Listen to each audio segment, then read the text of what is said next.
जय गुरु. Tannoy electrician. हा, कोण वाचेल पहिले 10 श्लोक? तर मी म्हणू का? वाचा. ओम श्री परमात्मने नमः. अथ द्वादशोऽध्यायः. अर्जुन उवाच एवं सततयुक्ता ये भक्तास्त्वां पर्युपासते ये चाप्यक्षरमव्यक्तं तेषां के योगवित्तमाः. श्रीभगवानुवाच मय्यावेश्य मनो ये मां नित्ययुक्ता उपासते श्रद्धया परयोपेतास्ते मे युक्ततमा मताः. ये त्वक्षरमनिर्देश्यमव्यक्तं पर्युपासते सर्वत्र गमचिन्त्यं च कूटस्थमचलं ध्रुवम् सन्नियम्येन्द्रियग्रामं सर्वत्र समबुद्धयः ते प्राप्नुवन्ति मामेव सर्वभूतहिते रताः.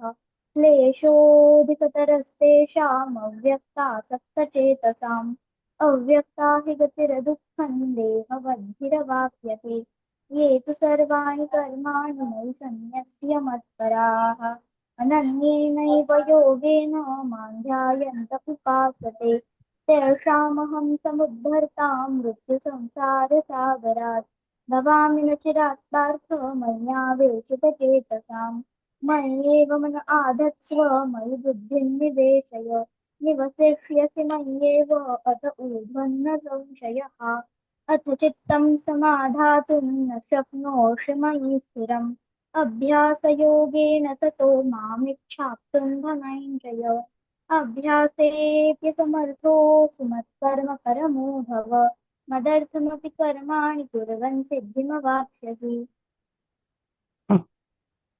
पुढचं कोण म्हणेल?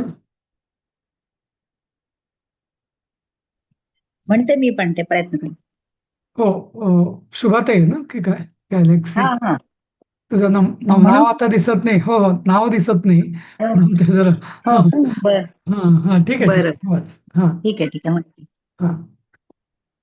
अथैतदप्यशक्तोऽसि कर्तुं मद्योगमाश्रितः सर्वकर्म फलत्यागं ततः कुरु यतात्मवान् श्रेयो हि ज्ञानमभ्यासात् ज्ञानात् ध्यानं विशिष्यते ध्यानात् कर्मफलत्याग त्यागात् शान्तिरनन्तरम् अद्वेष्टा सर्वभूतानां मैत्रः करुण एव च निर्ममो निरहङ्कारः समदुःखसुखक्षमी सन्तुष्टः सततं योगी यतात्मा दृढनिश्चयः मय्यार्पितमनो बुद्धिर्यो मद्भक्तः स मे प्रियः यस्मान्नो द्विजते लोको लोकान्नो द्विजते च यः हर्षामर्षभयोद्वेगैः मुक्तो यः स च मे प्रियः अनपेक्षशुचिर्दक्ष उदासीनो गतव्यतः सर्वारंभ परित्यागी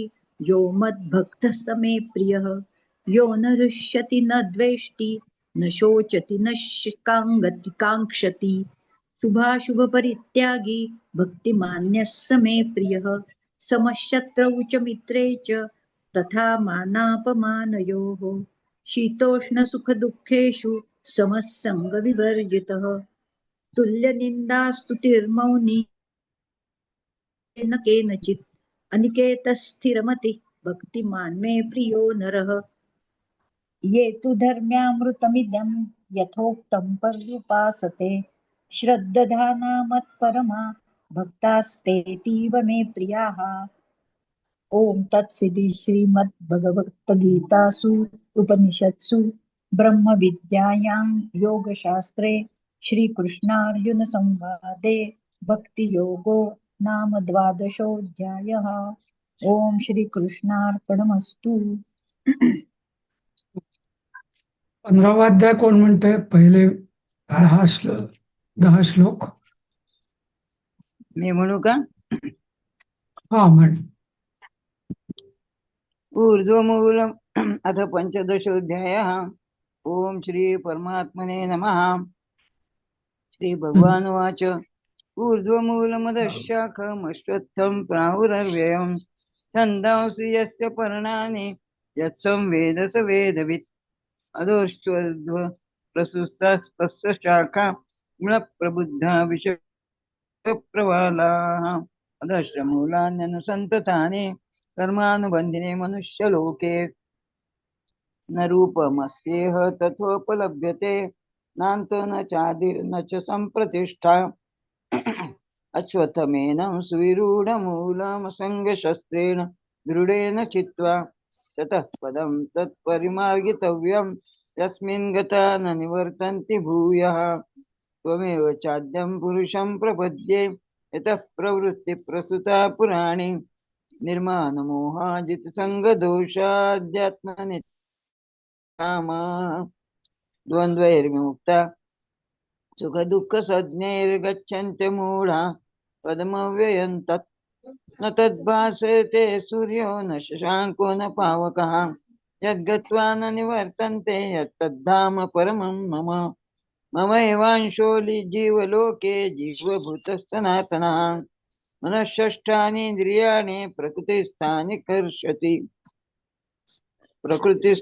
कर्षति शरीरं यद्वाप्नोति यच्चाप्युत्क्रामतीश्वरः गृहीत्वैतानि संयाति वायुर्गन्धनिवाशयात् श्रोत्रं चक्षुस्पर्शनं च रसनं घ्राणमेव च अधिष्ठाय मनश्चायं विषयानुपसेवते उत्क्रामन्तं स्थितं वापि भुञ्जानं वा गुणान्वितं विमूढानानुपश्यन्ति पश्यन्ति ज्ञानचक्षुषः. हा पुढचं कोण म्हणेल?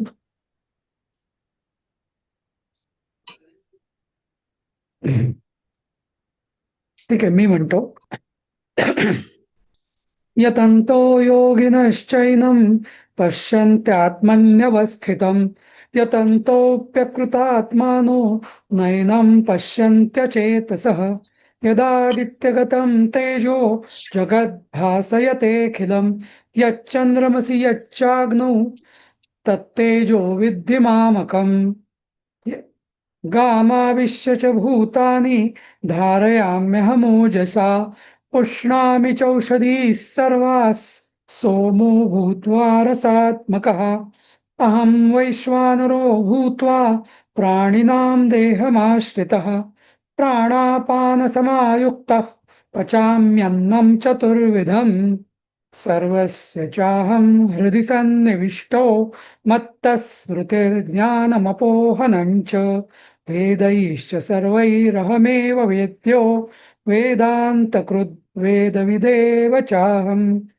द्वाविमौ पुरुषौ लोके क्षरश्चाक्षर एव च क्षरः सर्वाणि भूतानि कूटस्थोऽक्षर उच्यते उत्तमः पुरुषस्त्वन्यः परमात्मेत्युदाहृतः यो लोकत्रयमाविश्य विभर्तव्यय ईश्वरः यस्मात्क्षरमतीतोऽहमक्षरादपि चोत्तमः अतोऽस्मि लोके वेदे च प्रथितः पुरुषोत्तमः यो मामेवमसम्मूढो जानाति पुरुषोत्तमं स सर्वविद् भजति मां सर्वभावेन भारत इति गुह्यतमं शास्त्रमिदं उक्तं मया नघ एतद्बुद्ध्या बुद्धिमान् स्यात् कृतकृत्यश्च भारत.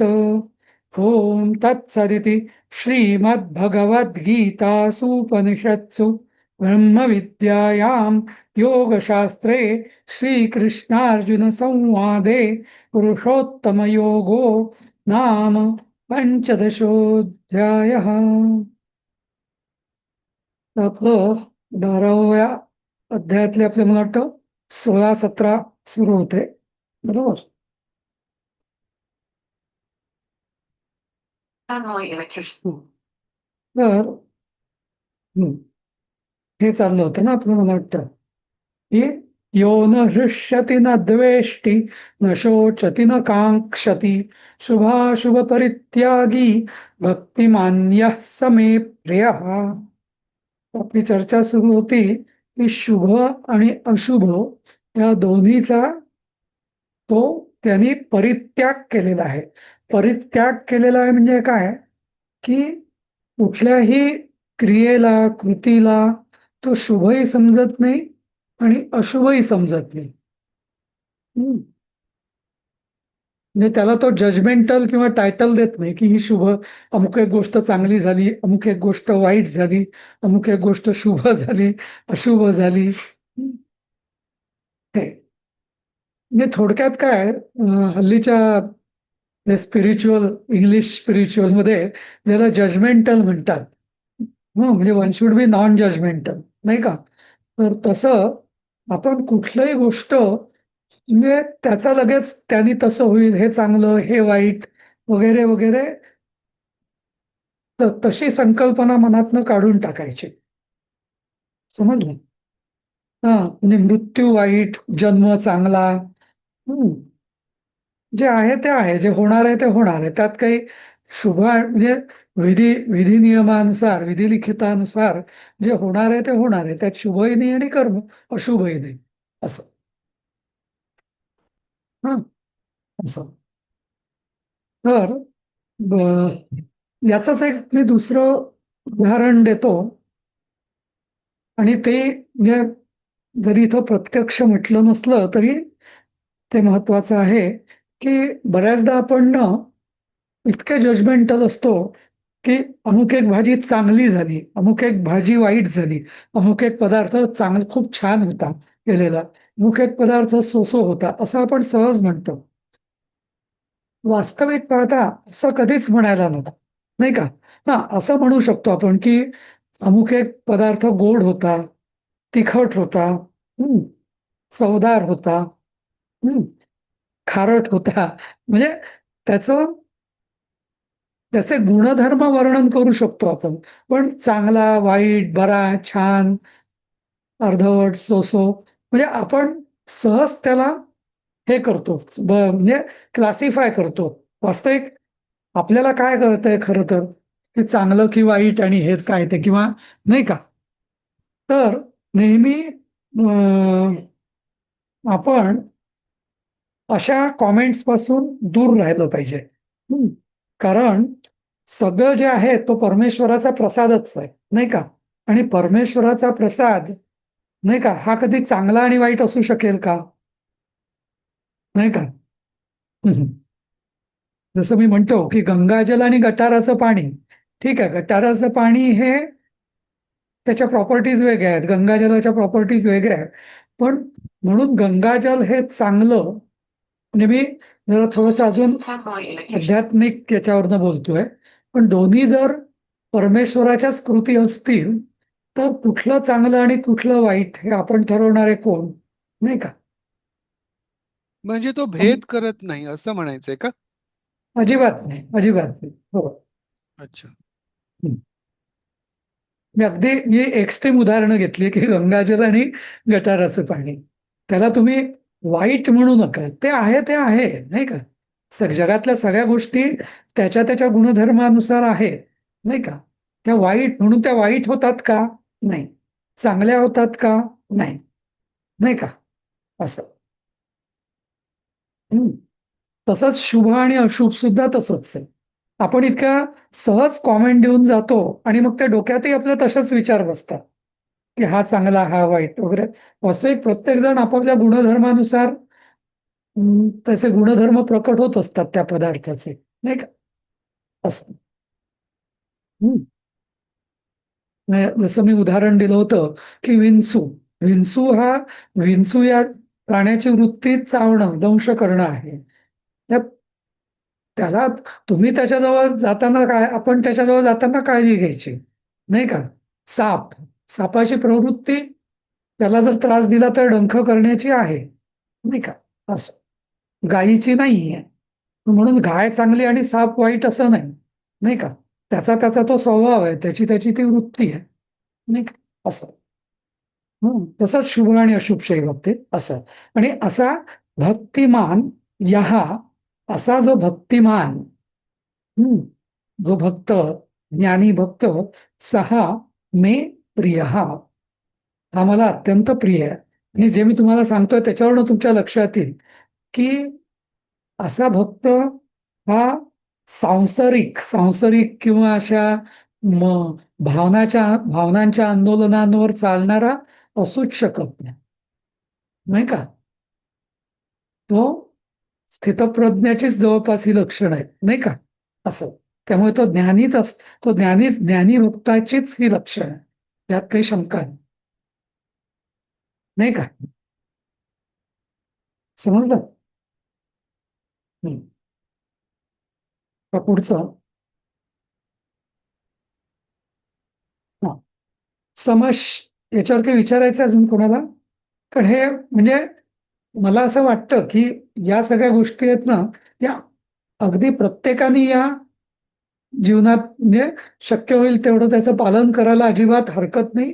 आणि तीच अपेक्षा आहे भक्तियोगाची. म्हणजे ही सगळं हा परमेश्वराचा विश्व आहे, आणि सगळा त्याचाच प्रसाद आहे. त्यामुळे आपण कशाने विचलित होऊ नये आणि कशाविषयी आपण मत बनवू नये, नाही का? असं या पद्धतीत. हम्म. पण सर अशा प्रसंगी काळजी पण घ्यायला पाहिजे ना, दक्षता पण घ्यायला पाहिजे. काळजी आणि सापाच्या जवळून दक्षता. जाताना हो, हा हो, हो. त्याबद्दल हा काही हे नाही. पण म्हणजे हा त्याचा अर्थ साप हा दुष्ट आहे का? नाही. तो सापाचा स्वभाव, नाही का? की हा समोर आलेल्याला डंख करणे, त्याला विंचवाला नांग्या दिलेल्या आहेत, त्या नांग्यांचं काम काय नाही तर, नाही का? मग ते तुम्ही निसर्गाने त्या पाणिनींची गोष्ट सांगितली होती. हा तो ती पुढची वाघाला अवस्था झाली. ती पुढची अवस्था हा झाली. पण हा पण पण म्हणजे त्यांचं ज- लक्ष नव्हतं ना वाघाकडे. वाघ आला लक्ष जरी म्हणजे सगळ्यांनी हा, सांगितलं तरी. त्यांच्या दृष्टीने जीवन हे काय म्हणजे क्षणभंगूर आहे ना, असं. हम्म. वेळ आली की नाही जाणार ते असं. बरोबर आहे, पण म्हणजे हा, अजून आपल्याला लाभ झाला असता ना त्यांचा. बरोबर. असं. हा आपल्या स्वार्थीपणा अर्थात. हम्म. हम्म. ठीक आहे. नाही, पण ते पाणीची जी गोष्ट आहे त्यात हम्म. पाणीने सगळ्यांना समदृष्टीने पाहिलं, पण वाघाने नाही पाहिलं ना. हा तो वाघाने नाही बरोबर. पाहिजे. म्हणजे त्यांनी सावध बरोबर. राहणं गरजेचं होतं, की नाही, नाही. शिष्य सांगत म्हणून होते पण क्षमापण. मग म्हणूनच मी म्हणतो की व्यवहारात साप काय किंवा विंचू काय किंवा इवन दुष्ट माणूस काय समजा, हा, म्हणजे तीच गोष्ट एखाद्या दुष्ट माणसाचाही फार जवळ जाऊ नये, त्यालाही लागूच आहे ना ती. कारण तो उगीच म्हणजे नसता उगीच छेड कशाला काढायची त्याची, नाही का? कारण म्हणजे त्याचा स्वभाव तो आहे. त्याच्या जवळ गेला की तो त्याच्या टप्प्यात आला माणूस की तो दुष्टपणा करणार, नाही का? म्हणजे त्याची वृत्ती तो दाखवणार. त्यामुळे आपणच 4 हात दूर असलेलं बरं, नाही का? असं. त्या दृष्टीने. त्यामुळे आपण पण हे लक्षात घ्यायला पाहिजे की इथं आपण सांसारिक आहोत, त्यामुळे आपण काळजी घेणं चूक नाही, बरोबर आहे. पण मानसिक दृष्ट्या जसं पसायदानात म्हटलेलं आहे ना की जे खळांची व्यंकटी सांडो. खरं म्हणजे दुष्ट आणि व्यंकट म्हणजे काय? वाकडेपणा. नीट सर. हा हा, व्यंकट म्हणजे हो व्यंकटेश. आपण म्हणतो ना व्यंकटेश किंवा व्यंकटेश. ऍक्च्युली व्यंकट हा शब्दाचा जसं गणपतीचं नाव वक्रतुंड आहे ना, तसं म्हणजे व्यंकट म्हणजे वाकडा असं आहे त्याचा अर्थ. तसं. तर कळांची व्यंकटी सांडो म्हणजे त्याचा जो वाकडेपणा आहे, तिरपेपणा, तो दूर हो. सांडो म्हणजे त्याचा नाश हो, असं या अर्थाने. हम्म. मग सर व्यंकटेशचा अर्थ काय होतो? वक्रतुंडचा अर्थ काय? तसंच. किंवा हा, म्हणजे विघ्ननायक याचा अर्थ जसा आहे तसाच. म्हणजे व्यंकटेश म्हणजे म्हणजे वाकड्या लोकांचाही तो परमेश्वर आहे ना, विष्णू, का नाही तर का? वाकडेपणा घालवणारा असा होतो तसं नाही ना. नाही, नाही. ईश म्हणजे होतो शेवटी, तो व्यंकट ईश. सी सी चांगल्या मुलांचा तर नायक किंवा त्यांना नियंत्रणात ठेवणारं तर कोणी असू शकतं. पण वाकड्या लोकांनाही तो नियंत्रणात, त्यांचा पण तो स्वामी, म्हणून तो व्यंकटेश असं. हा. असं. ठीक आहे. समशत्रौ च मित्रे च तथा मानापमानयोः शीतोष्णसुखदुःखेषु समः संगविवर्जितः तुल्यनिन्दास्तुतिर्मौनी. मौनी नको, ते मौनी पाहिजे. संतुष्टो येन केनचित् अनिकेतस्थिरमतिर् भक्तिमान मे प्रियो नरः. आता याचा अन्वय आणि अर्थ. शत्रौ च वित्रे च समहा. म्हणजे असा जो भक्त असतो तो त्याच्या शत्रू आणि मित्र या दोघांशी त्याचा व्यवहार समप्रमाणात असतो, सारखाच असतो. म्हणजे असं आपण म्हणतो, माणूस पाहून पुढे नाही बांधत, किंवा चांगल्या लोकांशी चांगला वागेल, दुष्टांशी. जसं मी आता हे electrician. तो सगळ्यांशी त्याचे व्यवहार जे असतात ते एकाच सारखे असतात. आणि आता बघा इथं ठकासी वावे महाठक हा रामदास स्वामींनी दासबोधात सांगितलेला आहे, बरोबर. पण तो व्यवहार वेगळा, कारण तिथं दासबोधात व्यवहार ज्ञानाचा पण उपदेश आहे. इथं ही लक्षणं व्यवहार ज्ञानाची नाही आहेत, की त्याची जी मानसिक स्थिती असते, म्हणजे अद्वैत, अभेद, कुणातही भेद न करणं, त्या दृष्टीने शत्रू आणि मित्रामध्ये पण भेद न करणं, हे त्याचं लक्षण आहे. आणि हे कोणाचं लक्षण आहे? सर तो तसा वागतो का? कोण? म्हणजे जो ज्ञानी आहे हा तो, म्हणजे जे आता हा जो गुण सांगितलाय, तुल्य निंदा स्तुतिर्मौनी किंवा समशत्रौच मित्रेच, तर हे सगळं हे गुण आहेत, बरोबर आहे. पण म्हणजे त्या वागण्यामध्ये पण ते जसे दिसतात त्यांच्या, असं म्हणायचं ना? अगदी अगदी अगदी. नुसतंच मनातनं नाही, म्हणजे दोन याच्यात फरक आहे. जसं माझ्या मनात राग नाही पण मी असं, त्याला काय अर्थ नाही. म्हणजे त्याची वागणूक सुद्धा शत्रूशी आणि मित्रासारखी सारखीच असते. वागणूक म्हणा, व्यवहार म्हणा, असं सगळं. हा कारण एक लक्षात घ्या, कारण बरेच त्या असे असतात की लोक सांगे ब्रह्मज्ञान, पण स्वतः वागताना मात्र तसं नाही वागत. मग माझा मित्र आहे, माझा शत्रू आहे, असंच वागतात. म्हणून मग माझ्या मनात प्रश्न आला की असं नको ना, खरं वागणूक नाही, कशी पाहिजे? हो ना, मग तसंच. पण त्यांचा असा जो ज्ञानी भक्त असतो, आता इथं ज्ञानी भक्त या दोन गोष्टी म्हणजे गमतीदार आहेत थोड्या, की ज्ञानी आणि भक्त. पण म्हणजे तो भक्त आहे की ज्ञानी आहे? पण दोन्ही आहे.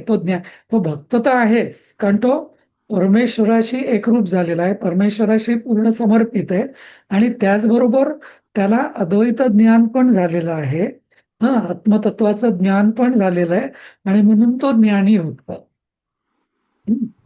दोन्ही गोष्टी एकत्र राहणं कठीण असतं, पण आहे म्हणजे तो, आणि ती त्याची लक्षणं असं. सर पण असा माणूस व्यवहारिक जगात पूर्णपणे अपयशी होणार ना.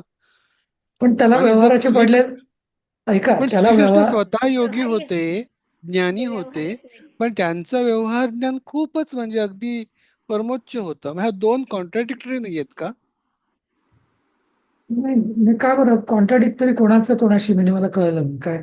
म्हणजे असा ज्ञानी जर हम्म. व्यवहारात वागायला लागला तर तो, मला नाही वाटत तो यशस्वी होईल जीवनात. मग धरेल. पण ज्ञानेश्वर होते ना, ज्ञानेश्वरांचं आहे ना उदाहरण. त्यांनी तर कुठेही जसं नावं ठेवलेली नाहीत. समाजाने एवढा त्रास दिला, तेच त्यांनी फक्त म्हटलं ही लोक दुरितांचे, अशीच ते आहेत, मला एकनाथ असंच महाराजांचं केलं. पण तसंच आहे, बरोबर. दुरितांचे इतकं त्यांच्यावर हो, समाजाने एवढं एकनाथ त्यांना त्रास महाराज, दिला. ज्ञानेश्वर, हो, त्यामुळे हो, असं काही हे नाही की तुकाराम, म्हणजे हो, साधू संतांमध्ये दिसतात हे गुण आपल्याला. हा, आपण म्हणजे नाही होत, कॉमन माणसं नाही होत, आपण अजून त्या स्तरावर गेलो नाही. आणि ते व्यवहाराच्याही पलीकडेच गेलेले असतात ना हो लोक. हो Fanboy हो. electrician. तर म्हणजे असं म्हणायचंय का, की हे लोक एवढ्या उच्च कोटीला गेलेले आहेत, की त्यांच्या समोर शत्रू मित्र हा भेदच नाहीये. तेच म्हटलंय की हा, ही शत्रू आणि पहिली मित्र गोष्ट. सारखेच. हो, हा, जसं मी भेदच नाही. जसं मी आणि दुसरी गोष्ट अशी वाटते, की ते लोक चातुर्याने वागतात, जर समोरचा तिरका जायला बघत असेल तर. नाही नाही नाही नाही, ते वेगळं. चातुर्य वगैरे नाही, वेगळं ते वेगळं. इथं जसं मी तुम्हाला देवर्षी नारदांचं काल परवा उदाहरण दिलं होतं ना, की नारद ऋषी सगळीकडे फिरायचे, राक्षसांकडेही फिरायचे, देवांकडेही फिरायचे, विष्णूकडेही जायचे, ब्रह्मदेवाकडेही जायचे. आपण जे कळीचा नारद आणि जरा हा, वेगळे फक्त पळते, तेच विचारणार पण होते. ऍक्च्युअली ते एक्झॅगरेशन आहे. नारद, लक्षात घ्या तुम्ही, साक्षात भक्तीवरचा सगळ्यात अधिकारी पुरुष कोण? तर देवर्षी नारद. भक्तिसूत्र, नारद भक्ती भक्तिसूत्र जे लिहिले, सूत्र. हा, हो, तर नारदान एवढा भक्ती मार्गाचा अधिकारी अधिकारी. कोणी नाही. कोणी नाही. कोणी बरोबर नाही. तर त्यामुळे आणि आणि त्या नारदांचं उदाहरण घ्या ना, तर कुठेही जाऊ शकायचे. ते हिरण्यकश्यपूकडे पण जायचे, त्याला पण हम्म. काहीतरी सुचवायचे, रावणालाही सुचवायचे, कंसालाही सांगायचे. कारण त्यांना माहित असतं की जे होणार आहे ते होणार आहे. कंसाचा मृत्यू हा होणार आहे विष्णूच्या अवतारातून. हा असं त्यामुळे त्यांना हे माहिती असायचं की माझ्या बोलण्याने काही विष्णू अवतार घ्यायचा थांबणार नाही किंवा मी न सांगितल्याने काही कंस त्रास द्यायचा थांबणार नाही. ठीक आहे, जे आहे ते आहे असं, नाही का? म्हणजे जसं असंच म्हटलं जातं, म्हणजे म्हटलं नाही जात, आहेच. महाभारतामध्ये व्यास ऋषी जे होते, बरोबर, व्यास ऋषी हम्म. म्हणजे नंतर नंतर त्यांचं तसंच होते ना, की म्हणजे पांडव आणि कौरव या दोघांचंही व्यास ऋषी म्हणाले मला काही याच्यात म्हणजे त्यांनी वास्तविक पाहता तुम्ही जर बघितलं तर सगळ्यात ज्येष्ठ कुरुकुलातले व्यास ऋषी राहिले होते. सत्यवती चे पुत्र ते, नाही का, आधीचे, नाही का? आणि त्यांनी जर म्हटलं असतं तर कोणाची शक्ती नव्हती त्यांना क्रॉस करण्याची, नाही का? भीष्मांपेक्षाही ते मोठे होते, बरोबर. तर पण तरीही त्यांनी असं म्हटलं नाही की तुम्ही युद्ध करू नका, मी सांगतो म्हणून असं करा करा. पण जेव्हा वेळ आली, जसं ते अश्वत्थामा आणि याचं झालं, तर तेव्हा व्यास ऋषी आले. तेव्हा ते दोघांनी ब्रह्मास्त्र टाकली, अश्वत्थाम्याने आणि अर्जुनाने, आणि त्यांनी जेव्हा जगाचा विनाश होईल असं वेळ आली, तर तेव्हा त्यांनी मग त्यांनी एक दोघांना सांगितलं की तुम्ही आता ब्रह्मास्त्र परत घ्या तुमची. आणि दोघांनी ऐकलंच ते कोणाची, म्हणजे साक्षात श्रीकृष्णाचं पण एक वेळ ऐकलं नसतं, पण व्यास ऋषींनी सांगितलं दोघांना की तुम्ही परत घ्या ब्रह्मास्त्र, नाही का? म्हणजे ते ज्ञानीच, म्हणजे जे म्हणतो ना ज्ञानी भक्त असं.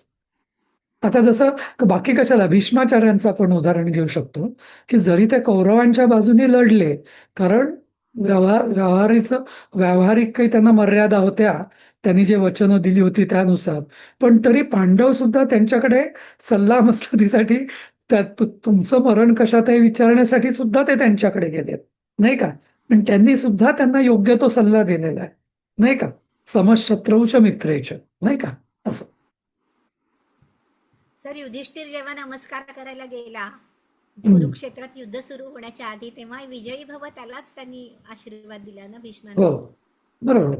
त्यामुळे त्या बघा, त्यांनी त्यांचं कर्तव्य कर्म कुरूंच्या बाजूने कौरवांच्या लढणं सोडलं नाही, पण त्यांना माहित असतं की सत्याचा किंवा जी योग्य न्याय बाजू आहे तिचा विजय झाला पाहिजे, असं, नाही का? असं. ठीक आहे. तर तर या शत्रू संदर्भात मग हा ज्ञानेश्वरांचं उदाहरण बसेल का? ते भिंत चालवून गेले चांगदेवांना भेटायला. ते जे उदाहरण आहे ना, त्या उदाहरणाचं काही त्यांना काही असं काही ईर्ष्या किंवा कॉम्पिटिशन नव्हती त्यांच्या मनात. नाही ना, बरोबर हा, बरोबर. त्यांच्या म्हणजे पण कसं असतं समोरच्याचं गर्वहरण तर व्हायलाच हवं होतं ना, ना, तर किंवा एका विशिष्ट उद्देशाने त्यांनी ते म्हणजे गर्वहरण करण्याच्या दृष्टीने त्यांनी हे कधी कधी जसं म्हणजे ज्ञानेश्वर महाराजांनी चमत्कार फक्त 2च केलेले आहेत पूर्ण आयुष्यामध्ये. हो, फक्त 2, रेड्याकडून. नाही, हम्म, 3 म्हणा, 3.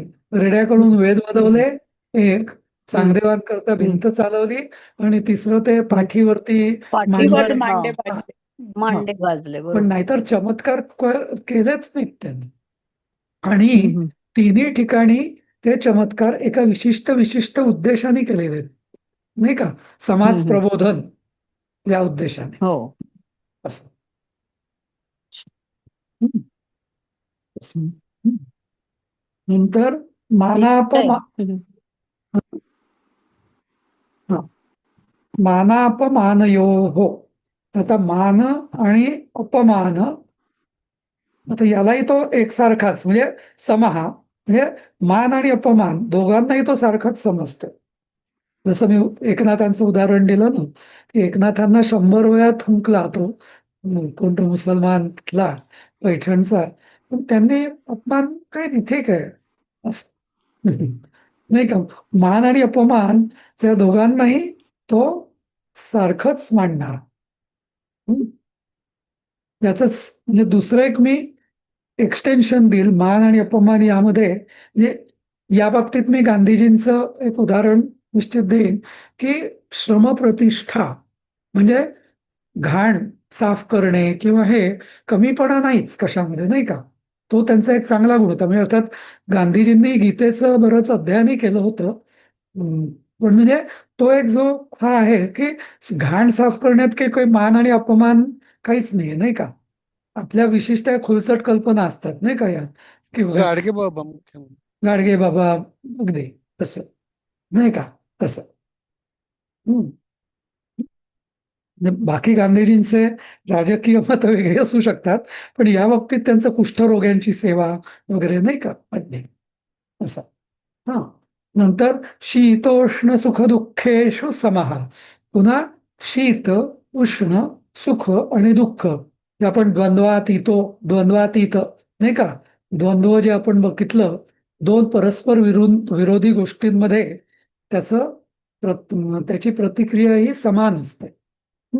थंडी आणि उष्ण, सुख आणि दुःख दोन्हीमध्ये तो तसं चित्त कधी विचलित होत नाही असं. संग विवर्जिता. आता संग विवर्जिता म्हणजे कशातही तो फार गुंतून पडत नाही. संग म्हणजे काय, स अंग म्हणजे ज्याच्यात आपलं अंग टाकणे म्हणजे काय, आपण त्यात पडणे या अर्थाने संग हा शब्द आहे. हा, आसक्ती आसक्ती आसक्ती बरोबर, आसक्ती संग. हा, तर तो शब्द तसा आहे. तर संग कशातही त्याचा अडकलेला नसतो तो. ठीक आहे, म्हणजे फार कशातही गुंतलेला नसतो असं या अर्थाने. हा, नंतर तुल्य निंदा स्तुती ही. निंदा आणि स्तुती यांना समान मांडणार. म्हणजे कोणी त्याला शिवाय कोणाचं आहे ते, हा, म्हणजे कोणी निंदा कोणी वंदा असं काहीतरी जे एक आहे ना, तो मोरोपंतांचं आहे काय माहिती नाही. तर म्हणजे त्यांना काही फरक पडत नाही, कोणी निंदा कोणी वंदा असं. हा, तरी त्यांच्या भावना कधी विचलित होत नाही. नमस्कार केला म्हणून कोणी हुरळून जात नाही, स्तुती केली म्हणून, आणि निंदा केली म्हणून काही चीड येत नाही किंवा वैताग येत नाही असं. मौनी. आता मौनीचा अर्थ दोन्ही आहे. मौन हे वाणीत मौनी तर आहेच, म्हणजे संयमित वाणी या अर्थाने. पण मौनी या शब्दाचा खरा अर्थ मौन हे विचाराचं मौन, म्हणजे विचारादी प्रक्षुब्ध न होणे या अर्थाने पण मौनी. येन केन चित संतुष्टा. येन केन म्हणजे ह्यानी पण आणि त्यानी पण, कशानेही संतुष्टा. जे काय मिळेल त्यात तो संतुष्ट असतो. मग थोडक्यात काय की शरीरात म्हणजे शिळी भाकरी मिळाली, 4 दिवसाची मिळालं, नाही मिळालं, चांगलं मिळालं, वाईट मिळालं, कसंही मिळालं, जे काय मिळेल तरी त्यांनी तो संतुष्ट असलेला. अनिकेत. हा शब्द एक फार गमतीशीर आहे परत संस्कृतमध्ये. अनिकेत. अनिकेत म्हणजे काय की निकेतन म्हणजे काय, स्थान, बसती स्थान, घर. हा, आणि अनिकेत, बरेच लोक मुलांची नावं अनिकेत लिहितात. मग त्यांना मला विचारावं असं वाटतं की तुम्हाला असं म्हणायचंय का की एका घरात कधी राहणार नाही असं. तर अनिकेत हे खरं नाव म्हणजे संन्यासी व्यक्तीला हे नाव चांगलं शोभून दिसतं. हा, अनिकेता म्हणजे तो कुठेच एका ठिकाणी राहत नाही असा तो अनिकेत.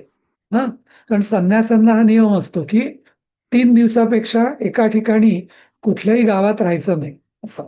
तर तो अनिकेत, जेथे राहील ते त्याचं घर असं. अनिकेत. तर तो असा अनिकेत असतो म्हणजे कुठेही कारण का संन्यासांना हा का नियम आहे आणि इथे सुद्धा हा त्याचा गुण का दिलेला आहे, कारण तुम्ही 3 दिवसापेक्षा जर एका ठिकाणी राहिलात तर त्याची तुम्हाला आसक्ती होते, नाही का. 3 दिवसही खूप झाले. आपण रेल्वेमध्ये आपला बर्थ म्हणजे 4 तास झाले की तो बर्थ आपल्याला आपला वाटायला लागतो, नाही का. ही माझी जागा आहे असं आपण लगेच माझी म्हणतो, नाही का असं. तर म्हणून ती आसक्ती कशाची निर्माण होऊ नये म्हणून त्याला नियम आहे संन्यासाला की कुठेही 3 दिवसापेक्षा जास्त राहायचंच नाही असं. नंतर स्थिरमती ही की ज्याची बुद्धी ही स्थिर असते. परमार्थ परमतत्व काय, आत्मतत्व काय या बाबतीत त्याचे कन्सेप्ट एकदम क्लिअर असतात. ते कन्फ्युजन नसतं त्यात काही. आणि भक्तिमान यह आधीच आलेला आहे. भक्तिमान नरा असा जो नरा म्हणजे इथे मनुष्य किंवा पुरुष असा जो भक्तिमान पुरुष सहा मे प्रिया असा जो भक्तिमान पुरुष आहे तो मला अत्यंत प्रिय आहे. तशी बरंच संन्यासांचंच आहे हे सगळी 19व्या पर्यंत हे सगळं अमृत त्याचं लक्षण म्हणजे धर्मामृत म्हटलेलं आहे. आता याचं सांगतो मी पुढे.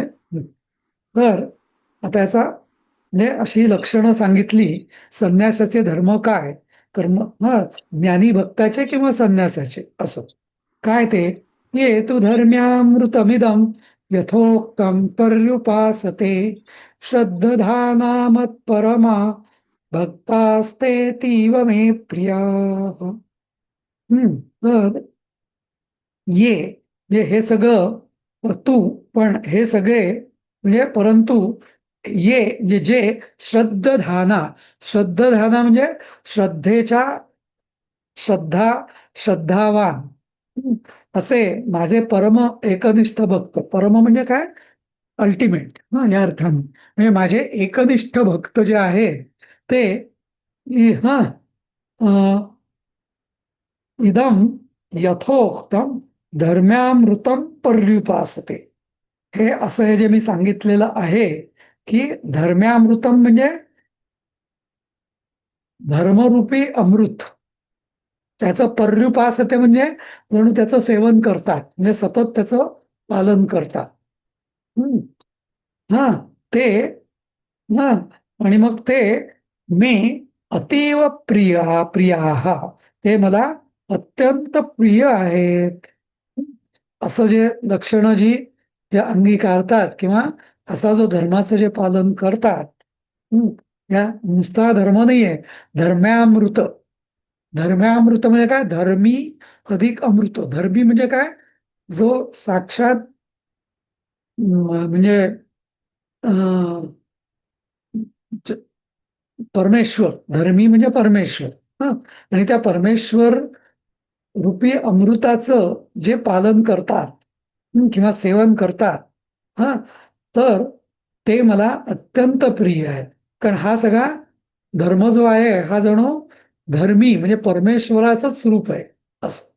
म्हणून धर्म्यामृतम धर्मामृतम नाही आहे. म्हणजे संधी जो आहे संस्कृतचा तो धर्मी अधिक अमृत असा आहे. तो त्यामुळे तो असा जो अमृत म्हणजे धर्मी अमृत म्हणजे काय, म्हणजे जो धर्मी आहे म्हणजे साक्षात परमेश्वर आहे त्याचं हे जे अमृत आहे त्यांनी तर ते त्याचं हे करतात, सेवन करतात असे श्रेष्ठ भक्त मला अत्यंत प्रिय आहेत. आणि त्यामुळे ही सगळी जणू नुसतं पूजापाठ म्हणजे भक्तियोग म्हणजे फक्त पूजापाठ करणे नव्हे नाही का. हे फार म्हणजे याचा सगळ्यात मुख्य टेकावे काय या भक्तियोगाचा, तर नुसतं भक्ती म्हणजे आरती करणे, पूजा करणे, स्तोत्र करणे म्हणजे भक्ती नाही किंवा व्रत करणे, उपास करणे म्हणजे भक्ती नाही. तर या भक्तीची ही सगळी म्हणजे पूर्ण म्हणजे खरा भक्त कोण किंवा भक्ती म्हणजे काय, तर या सगळ्या ज्या गोष्टी आहेत ही सगळी जी लक्षणं आहेत तर ही भक्तीमध्येच म्हणजे भक्तीशी निगडीत आहे. आणि ही जी लक्षणं जी असतील त्यालाच श्रेष्ठ भक्ती असं आपण म्हणायचंय असं. अशा रीतीने हा भक्तियोग नावाचा 12ोध्याय इथं पूर्ण झालेला आहे. आणि श्रीमद भगवद्गीतासु उपनिषत्सु तर यालाच उपनिषदाचाच दर्जा दिलेला आहे. कारण इथं काही कोणी कर्मकांड नाहीये गीतेमध्ये, फक्त ज्ञान आहे. आणि ते ज्ञान असल्यामुळे गीतेला उपनिषदांचा